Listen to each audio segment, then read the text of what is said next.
அந்நிய பாஷையில் பேசும் பொழுது என்ன நடக்கும்னா, ஆவியிலே ஒரு விழிப்பு உண்டாகிறது.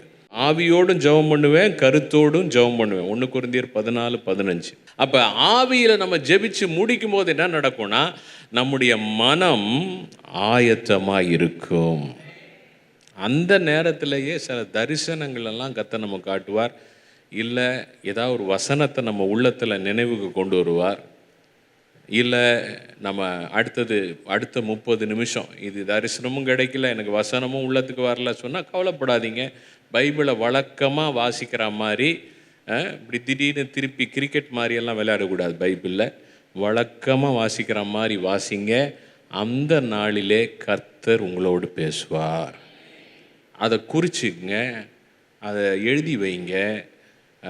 கர்த்தர் அந்த வார்த்தையின் மூலமாய் உங்களை பலப்படுத்துவார், வழி நடத்துவார், போதித்து புத்தி சொல்லுவார்.